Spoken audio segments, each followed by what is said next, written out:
Hi, I'm Charlie Wetzel. Welcome to Becoming a Cook, or maybe I should say Becoming a Kitchen today. I'm coming to you from my office because we've been in the midst of the remodel, and I want to catch you up on the progress.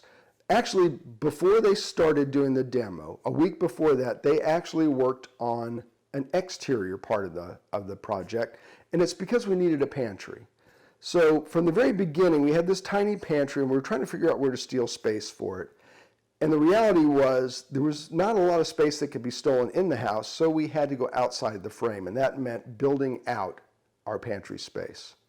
So Matt and his crew came out, they cut down a camellia bush. It was kind of a shame to lose that, but we needed the space. They dug out a footing, they put in helicals, which are like piers, really, really deep to give it structure.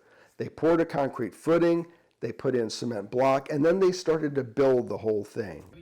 Did we do it with trim and all? Smile, you're on candid camera. That's Matt, the level craftsman, who is our general contractor on this project. He's awesome, and so are Bo and TJ, guys that have worked with him for a couple of decades. But they built the whole thing out, framed it up, put a roof on it, the whole deal, and created a new box in which we could build our pantry. And the square footage, it's not a lot of square footage, but the usefulness of this is going to be extraordinary for our kitchen. We even decided along the way that we're going to put an extra refrigerator in there. So there's going to be shelf space, there's going to be counter space, there's going to be a refrigerator. It's going to be fantastic.